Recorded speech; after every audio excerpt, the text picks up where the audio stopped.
Hello Flosstube friends, thank you so much for joining me for another Stitch With Me video. My name is Audrey Marine and this is a channel all about cross stitch. Today this is going to be a simple Stitch With Me video. I'm going to be working on one of my older projects, something that I haven't shown in quite some time. But if you are interested, I do have regular Flosstube episodes available as well as some tutorials. So I will link a couple of my most recent videos below. And then as always, if you have any questions about anything I show in this video, I will do my best to provide information and links in the description box below. But if you have any questions that are not answered in that description box, you are welcome to leave them here in the comments section or find me on Instagram at @StitchStitchBead. So the project that I am going to be working on today is Mary A. Williams' 1818 by Shakespeare's Peddler.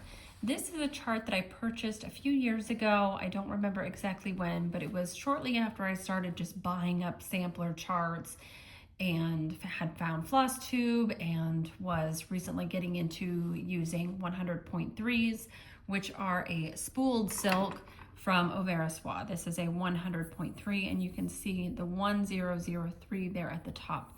Now the reason why I mention this is because although Mary A. Williams here is charted in Soie d'Alger by Soie, and then there is a DMC conversion, I actually purchased a 100.3 conversion set from hoopandframe.com. It is still available on their website, so I will link that below for you if you are interested. But of course, if you were to stitch this piece in the Soie d'Alger or DMC, it would be just as beautiful. So whatever one strikes your fancy is going to produce a beautiful sampler, just because this design I think is absolutely gorgeous. You've got a big pink house in the middle, some beautiful florals, fun animals, and two funky trees. Now this tree right here is the one that I am working on filling in. It's sort of where I had left this project quite some time ago. I probably haven't worked on this in close to 2 years, which is shameful to say because it is absolutely beautiful. But I pulled it out yesterday and just really took a good look at all that I had already done and all that there was left to do, and found myself getting excited about the project and the possibility of having this on my wall within the next 6 to 12 months. But in order to do that, I actually have to put some time into it, right? So I'm gonna go ahead and pull myself a nice long length of this thread right here, sort of a old gold sort of color to fill in this tree. You think it looks like a sage green, but on the spool, it does look like more of a gold color. It's interesting how colors can change to the eye depending on what they're surrounded by or depending on the light. I was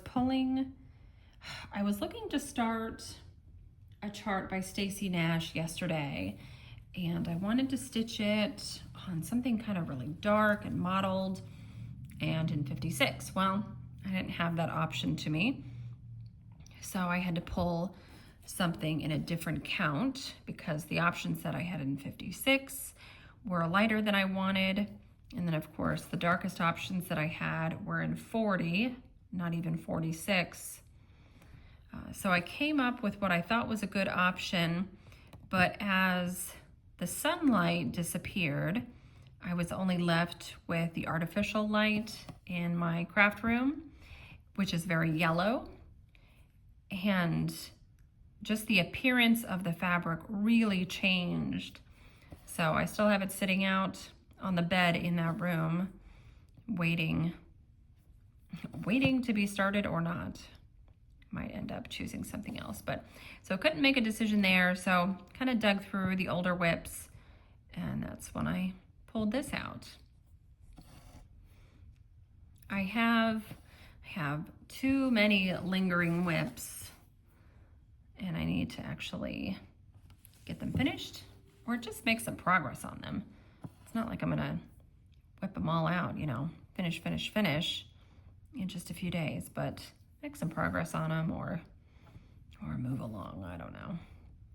But then also I look at my whip list, and I have finished several things this year already, so I feel really good about that. And so I think maybe I just need to reward myself some new starts and maybe having some new starts, some newer whips on that whip list would rejuvenate things and get me excited again about some of those older pieces, kind of mixing it up. I don't know. But Mary A. Williams here, I remember when I saw this chart in a local needle workshop here in the Indianapolis area, and I saw that big pink house and the fun animals, and I thought, I really, really want that. I want to stitch that pink house. So just in the last day, I have been working on filling in this tree because there were several of these rectangles here that were not filled in. So I've been working on filling in the rectangles that make up this funky tree. And then I also added some of this grass. I put in all that yesterday, and then I added all of that greenery there in the vase. So I will be able to finish that motif. Oops, that's not what I wanted to do. I want to keep going in a line. So I'll be able to finish that motif, and then from there, I get to build the house and the lawn underneath it. So I think after I'm done filling in this tree, what I'll do is I will complete this segment of border here and put the florals in on those branches, and then I'll be able to move my hoop a little bit to the side and get started on the house and the lawn. I really do like building houses. Sometimes it's the most time-consuming part of a sampler, but it's so rewarding and it's often so easy. Most recently, I stitched the big red house on Maria Wells Newson, which is a chart by Hands Across the Sea Samplers. And that house and the lawn on which it sits consists of over 5,000 stitches. So it took a long time to complete, but it was so easy and fun. You know, it's just block stitching back and forth. I know there are many stitchers who love block stitching and many stitchers who prefer confetti or more intricate stitching. I like a little of both. I want to mix it up. So that's why over the last day or so, since I pulled this back out, I've kind of been going back and forth, filled in some of this, built up some of the vines there, back to this. You know, a mix between really easy fill in, requires almost no thinking, and then some vines there, or branches, that require a lot of counting. But as far as I can tell, I didn't make any mistakes there, which is good. But Mary A. Williams, I just love the pink house, and I would like to get started on that. It's a really pretty shade of pink too. I took a look at the pattern and then pulled the silk. I believe it's this color here, so kind of a peachy pink, but will shine very brightly on this fabric. This is 46 count lamb's wool linen by XG Designs. Lamb's wool is the color. The model, I believe, is stitched on brown paper. I have a project going on brown paper by XG, and it's a bit darker than this. It's kind of a grayish color, grayish brown. And I'm sure that this piece would look lovely on that, but I am happy with this fabric that I selected, which is good because I selected it 2+ years ago. I don't think it was quite 2 years ago. I think I started it in the fall of 24, and we're early August here of 2026. Still, you know, tastes change. Maybe different choices would have been made, right? But actually, I'm still happy with this fabric. And it still smells so good, amazingly. I know if you have been a longtime viewer of my channel, you may remember me talking about XG Design fabric and how it smells so good. I really think it does. Whatever conditioner or softener she uses for her linen, it just smells luscious. And the 100.3s are so easy to use. You just pull right off the spool. You don't have to split anything. It's so easy.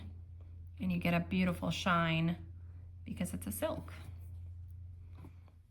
But if you would like to stitch on a lower count, 32, 36, even a 40, you could use the Soie d'Alger. And then of course the DMC works on many fabrics. You just have to decide if you want to use one strand or two. In the called for list of threads though, there is one Gloriana. So when I purchased the 100.3 conversion kit from hoopandframe.com, they provided conversions for all of the Soie d'Alger colors, but not the Gloriana, which is golden squash. And that's fine because I think Teresa Bennett, Shakespeare's Peddler, I feel if she called for all Soie d'Alger and one Gloriana, one variegated thread, I think it must be important to the look of the piece that you have that one variegated thread. So I went ahead and got the golden squash, and it is beautiful. I have it right here. I'll show you guys. Look at that. So very, very warm golden tones in there. And this is a lovely floss drop that I purchased in a pack from Charlie Feathers. I will link her below as well. She makes really pretty floss drops and needle binders.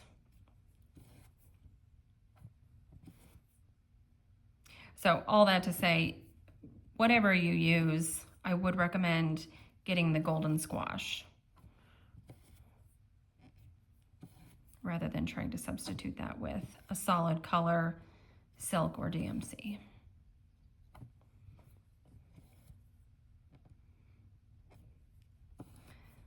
But looking ahead to this project, what I have left, I think the house is going to be really fun to stitch. I've got some more cute animals to put in.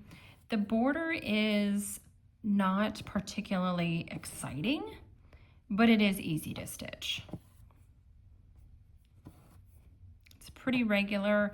There are some weird color changes. You'll see here, like this section is a slightly lighter green than these bits on the outside. No idea why. So sometimes the colors are switched up in kind of an odd way, but the stitches themselves seem to be put in a regular way. So easy to do. And reminds me of the border on many other samplers. Anne Ogston is the first one that comes to mind. I have that one. That's another Hands Across the Sea samplers piece. I have that one up in my Floss Palace, and it's one that I look at every day. It's really beautiful. It's a fun Scottish sampler, and it has a border very similar to this, but that border is just green and red, whereas this consists of a couple different greens, cream, gold, at least one pink, and I think there may be a brown thrown in there. But it all works. It all works with the rest of the piece. And then down at the bottom of this piece, there's a cartouche with Mary Williams' name in it, as well as the date that she finished this piece. Now, I was thinking about this earlier today.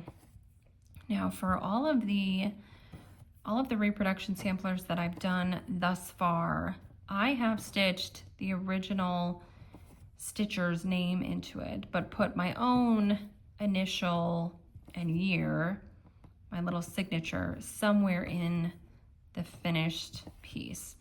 But for this one, I have decided to change the verse that appears at the top of the sampler. This is something that I decided when I first started this piece. I found a really beautiful poem that I liked, so I took the first verse of that poem and I charted it out so that it would fit perfectly within the cartouche at the top that held the verse that Mary chose. And so I'm asking myself, if I'm changing the verse here, okay, if I'm changing the verse on this piece, should I also include my own name? I don't know. I don't really like that. Somehow I still hesitate in doing that. Or should I put my name, something like Audrey Marine, after Mary A. Williams? That is something I could do as well. The S in Williams, if you've seen this chart, and I did show it at the beginning, but I can pop in a photo right here. The S in Williams is actually a long S, and I have gotten questions about that in a couple other videos. I know particularly when I show Mary Wigglesworth, because in that piece, the phrase that Mary Wigglesworth included in her sampler talks about Jesus, and I think it's the first S in Jesus that is a long S, and I have gotten questions about that. A couple people thinking that there's some sort of mistake, or, you know, is it a typo, or is it some stylistic choice? But it is just a long S. And for those who are not familiar, you can just Google long S and you will find information about that particular character. It's a style of S that has appeared in older texts and things, and sort of went by the wayside, isn't really used in text anymore. The interesting thing, though, is there is an episode of Lexicon Valley, which is a podcast all about words, and it's really interesting. And the two hosts of that show, of that program, they're great, and they're very knowledgeable and fun to listen to. But one of their recurring guests is a gentleman named Ben Zimmer, and I honestly think he is the best part of that whole show. I love any episode that features Ben Zimmer. He's really interesting and funny, and he always comes up with these very curious puzzles for the listener to solve. But I remember one episode in particular, they talked about the long S, and he was talking about how when using computers to search old texts, computers cannot distinguish between a long S and an F. So if you are looking for, I remember one example in particular was seersucker. If you want to search for the word seersucker in old texts, then you'll have to search for seersucker and hope that things come up with the S that we know, but you'll also have to search for that same word with S's replaced with F's, which made for a very comical little bit there in that episode, but it was interesting. So for those of you who don't know, it's just a long S, and you'll see it in many samplers and old texts.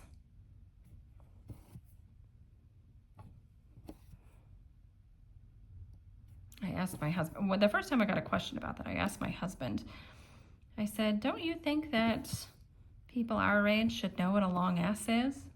And then he comes back with, I don't think I know what a long S is. And I was like, yes, you do. Because you made me listen to that episode of Lexicon Valley. But it was funny.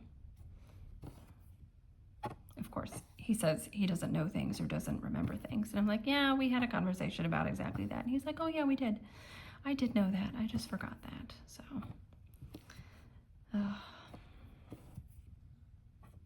he's funny though.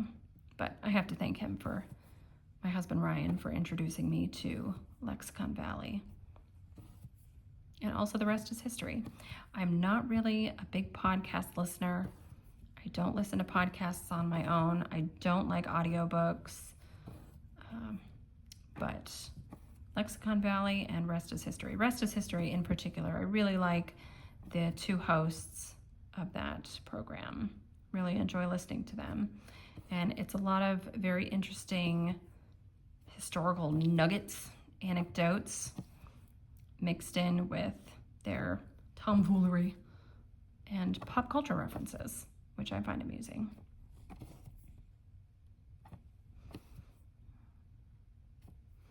You can see this tree is going so quickly. I mean, fill in is just really easy, really nice. And I particularly like to cut a really long length of thread. These 103s, it's a very tightly spun silk, and it's very durable. So it doesn't often, it doesn't fray very much. You'll get a little bit of fraying at the end, of course, but not nearly as much as you do with cottons or soie d'Alger. And it really holds up after many, many stitches. So I can cut myself a length of this that's about 24 inches or so and get, on 46 count, close to 100 stitches. When I use cottons, I cut them to 18-inch lengths. There we go. And I know that with an 18-inch length of cotton thread on 40 count, I can get about 65 stitches, but I get even more with 103s stitching on 46 and even more stitching on 56, right? Because the stitches are really small and take less thread. This Mary A. Williams here, this is one that could be stitched very nicely on 56 if you don't mind some solid stitching on 56. The verse, which takes up a good chunk of the sampler, is all over 2. So no over 1 letters. I will say though that some of these birds here have little legs right there. Those little legs, little tiny legs, are stitched over 1. But you could just give them one big chunky leg stitched over 2, or you could do it in back stitch if you prefer, or you could just leave the legs off altogether. The legs are done in such a light color that, for me at least, it almost matches the linen, and I'm not sure you would even notice if they weren't there. I like stitching on 56 count, and I like stitching over 1, but over 1 on 56 count is not my favorite. If a sampler, and I have talked about this quite a bit, but if a sampler has quite a bit of over 1 stitching, I will choose to do it on 46 rather than 56. And if you do go that route, I would recommend using a nice thin thread.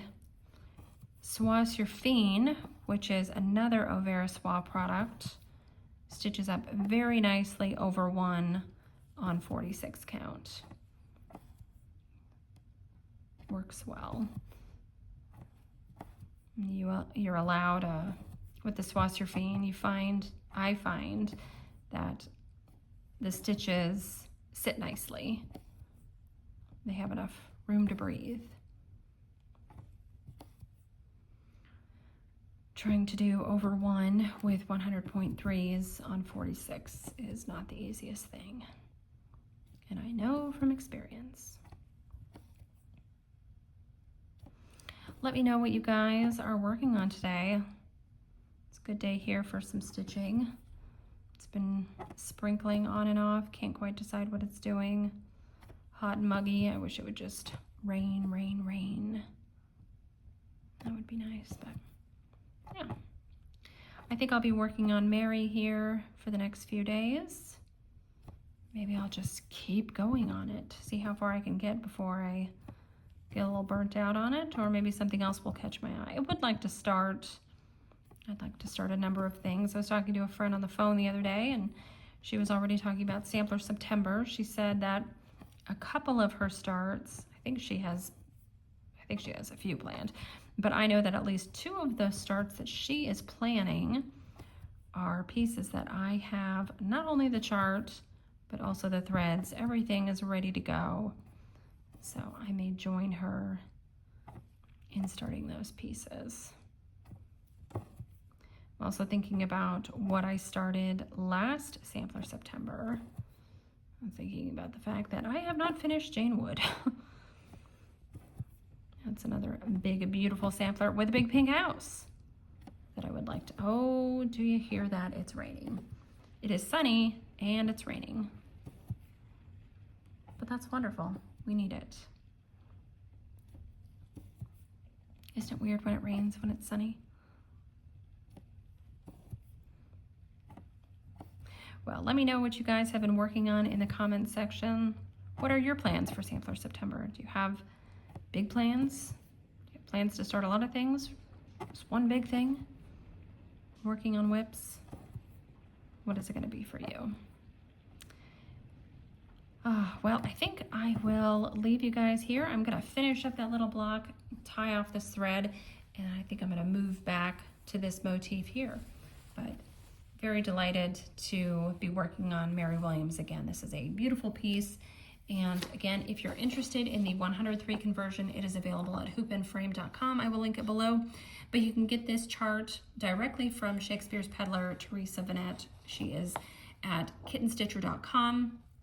You should be able to get the hard copy or even a PDF. She often sells PDFs of her charts for those who like to work off of a tablet or computer and use markup, all that good stuff. So thank you so much for watching, and until next time, very happy stitching.